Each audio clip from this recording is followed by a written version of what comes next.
Today we're going to be ranking spring 2026 anime.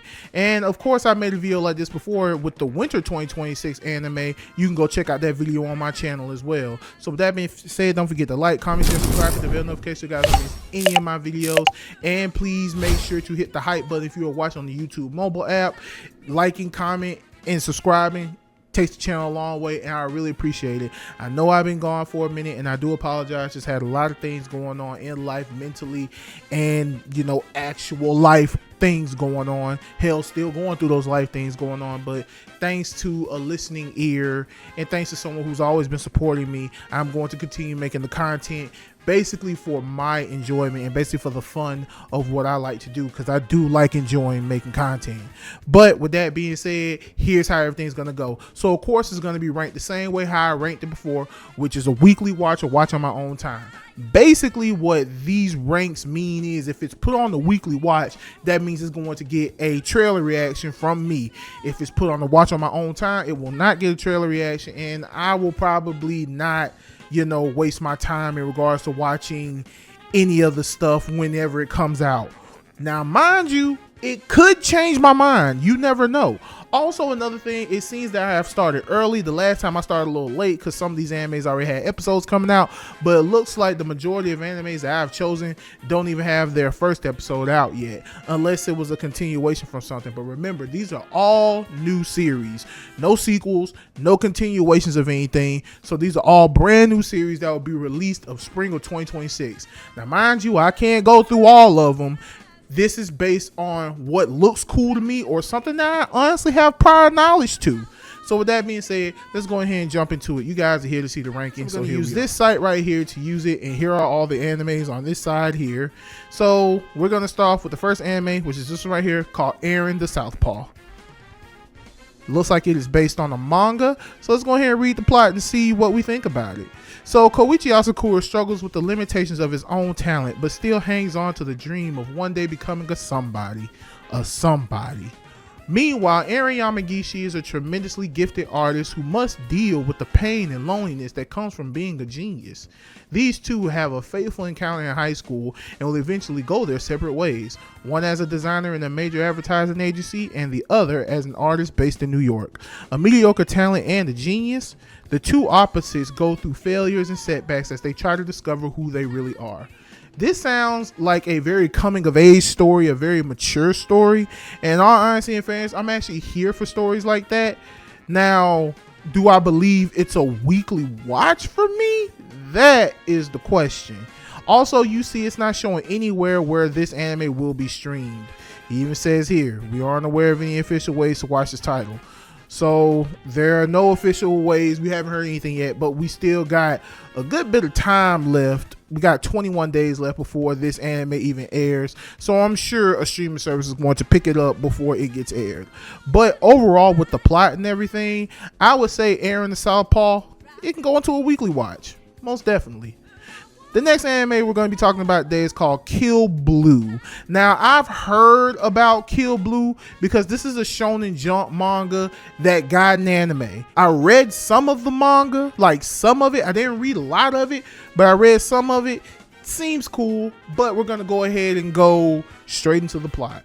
So Kill Blue, a legendary assassin at 39 starting over as a middle schooler. Juzo Ogami is a legendary hitman who has never failed an assignment, no matter how impossible. One day, after wiping out a powerful organization, he is stung by a mysterious wasp and collapses. When he wakes up, the fearsome 39-year-old assassin has been transformed into a 13-year-old boy. Before he can even process what happened, his boss delivers a new order. In that body, infiltrate a middle school. What awaits him is an unexpected school life filled with colorful classmates, youthful chaos, and looming danger. Can Juzo ever return to his original form, or will the assassins closing in on him end his second life before it even begins? Case closed. Relife. Now, mind you, I will say this about Kill Blue, at least in regards with the main character goes by the name of Juzo. He's a successful assassin. But in regards to Kill Blue, like what I said, I've heard things about Kill Blue, and I am definitely excited to see where this anime is going to go. And once again, we also do not get any information in regards to what streaming service will be Kill Blue be streaming on. My guess is I feel like Crunchyroll will pick it up before it gets, any other streaming service. If any other streaming service pick it up, it is what it is. I'm not rooting. I don't care. I just want to know where I can watch it. But in regards to Kill Blue, now, is it a weekly watch for me? And honestly, for that, the answer is no. I will watch Kill Blue on my own time. And I already know I probably got some Kill Blue fans going, oh my God, why the fuck you? It's so good. Like, seriously, calm down. But with that being said, we're going to go ahead and move on to another one. And it's called Daemons of the Shadow Realm, or Yomi no Tsugai.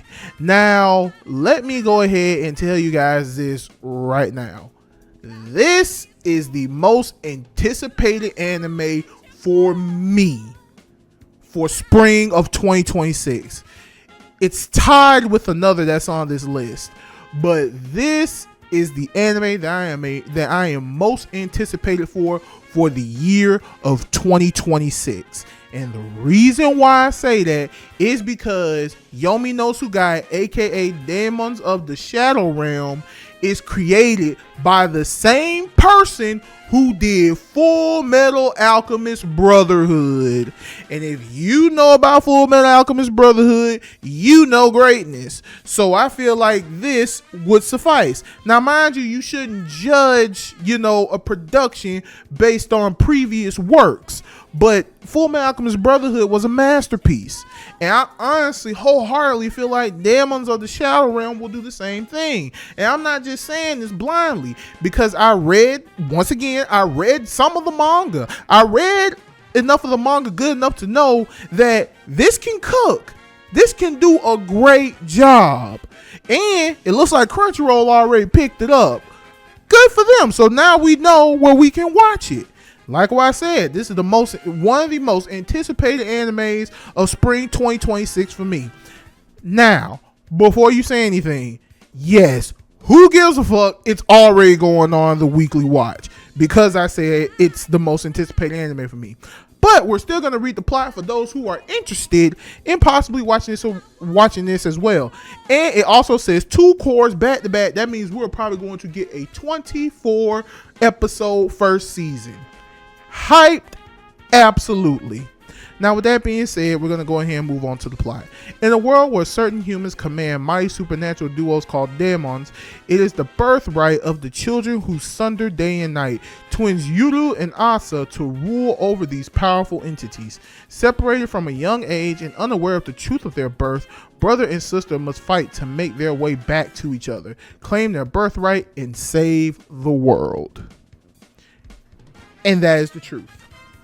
Now, like I said, I haven't read all of Demons of the Shadow Realm, but the length of what I read, I'm like, okay, I'm interested. I fall off of manga all the time, y'all. I'm sorry. But I will be catching up to manga just so I can make more content for you. So with that being said, of course, and this ain't even no question. Boom, right there, weekly watch. Next up is Liar Game. Now, before I say anything about Liar Game, what I heard about this manga, I heard this manga fed families. I heard Liar Game was on some huge psychological level shit. Now, mind you, I haven't read Liar Game, but I heard that Liar Game, manga-wise, was a good read. Now, I haven't read it myself, apologies, but now that it has an anime, who knows? It might invest me to read the manga. Mind you, Liar Game is a really, really, really old manga. So with that being said, we're going to go ahead and we're going to read into Liar Game. When now Kanazaki receives a strange letter in a suitcase containing 100 million yen, she learns that she has been selected to participate in the Liar Game. In this high-stakes psychological battle, lies, deception, and betrayal reign supreme. Naive and honest Nao turns to Shinichi Akiyama, a brilliant former con artist, to survive the twisted game. In a game built on lies, can honesty prevail? Now, mind you, I love that psychological shit. Mwah. I love that psychological stuff. So if I'm gonna have to make a choice in regards to Liar Game is definitely going on the weekly watch. Next, we have Mao. Now, if you don't know what Mao is, think about Inuyasha, because it's made by the same person. Boom! There you go. So if you're a fan of Inuyasha, you might as well go ahead and be on the lookout for this. But anyway, we're going to go ahead and we're going to read the synopsis for Mao. Nanaka passes through a portal into the Taisho era, where exorcist Mao reluctantly rescues her from the jaws of a grotesque yokai. When Nanako gets back to the present, she discovers she has some new, incredible abilities. She returns to the past looking for answers, only to get caught up in Mao's investigation of a series of gruesome murders. As her questions about herself multiply, Nanaka learns that Mao is cursed by a cat demon named Byoki, and so is his sword. If anyone but Mao attempts to wield it, they are doomed. But when Mao's life is in jeopardy, Nanaka picks up his blade and swings. Now, this sounds cool, but this might be something that will be a little too long for your boy.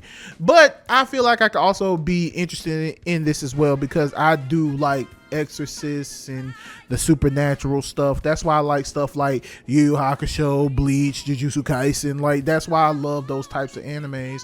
But if I would have to put Mao into something, based on everything else on this list, Mao would probably have to go into a watch on my own time.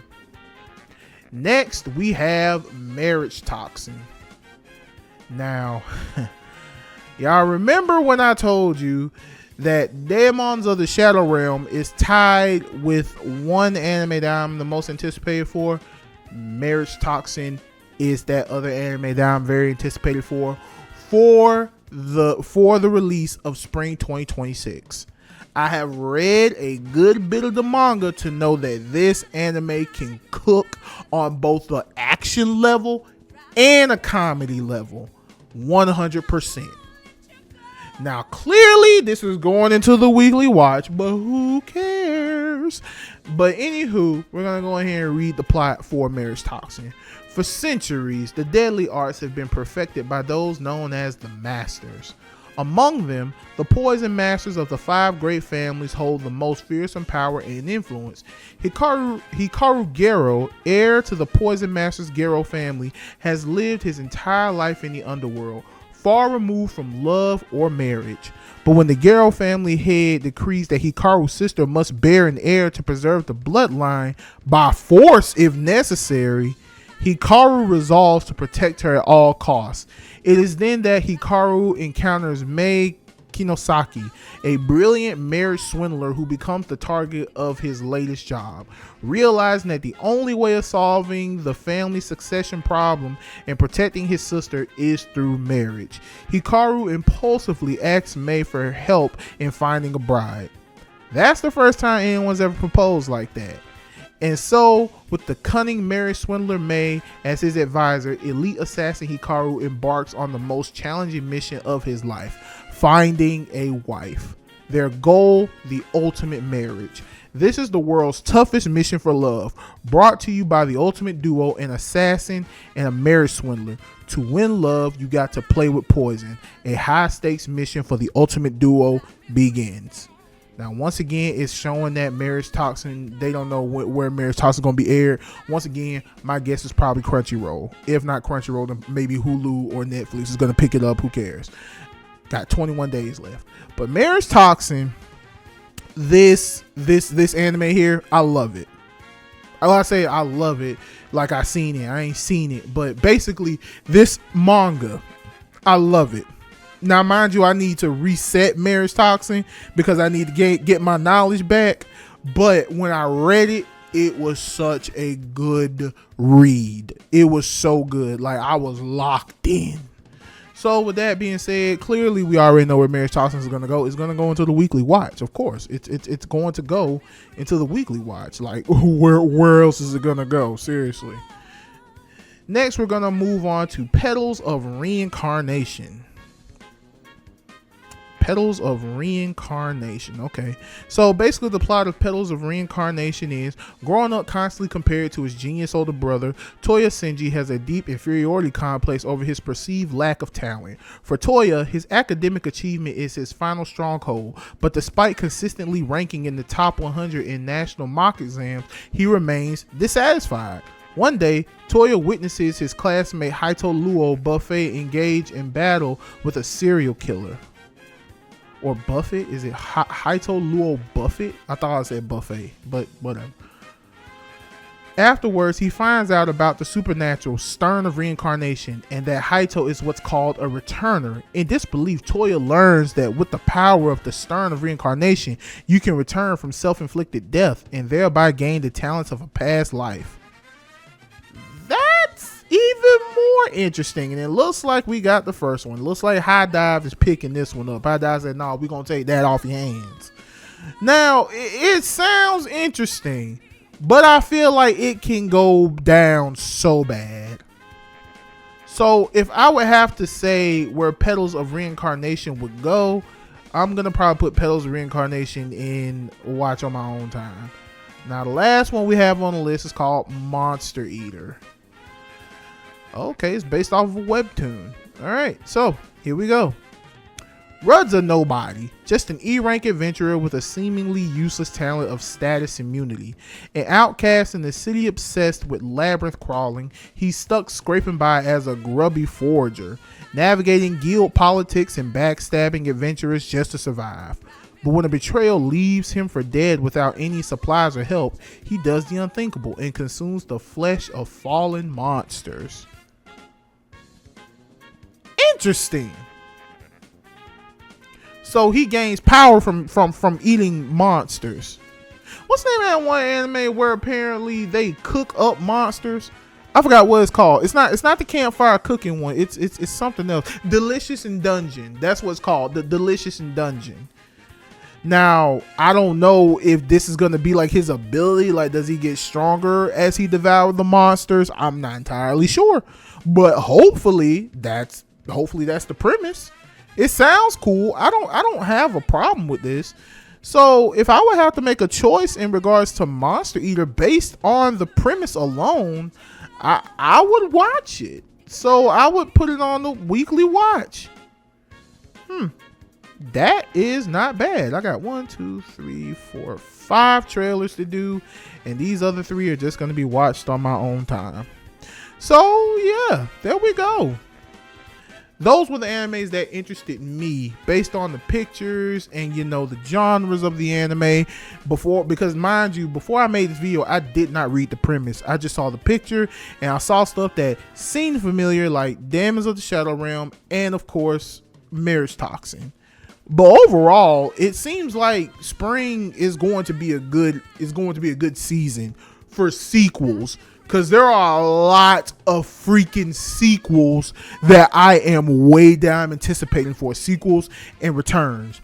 Steel Ball Run is coming out this year. Like 100%. Steel Ball Run is coming out this year. I know it's a lot of other returns that I'm anticipating for as well, but the main thing I'm thinking off the top of my head is Steel Ball Run, like 100%. I know all y'all Reincarnated as a Slime people have been sitting there anticipatingly waiting for that anime to come back to everybody. Freaking Restore Your Wand and Sword is getting the 2nd season. Classroom of the Elite getting the 4th season. Like, come on. This is going to be the perfect time for sequels. So if you were watching the anime, 9 times out of 10, that anime is getting the sequel that you are so heavily waiting for. But overall, these anime seem cool. I don't have a problem with it. But as always, guys, that is me. This is GT. It's who I am. Why the hell do you think I am? You guys make sure to like, comment, share, subscribe. Hit that bell notification so you guys don't miss any of my videos. And with that being said, you guys have yourselves a good one. Don't forget to do what makes you happy is what you're here for. And I'll catch you guys in the next video. Now I'm out. Peace.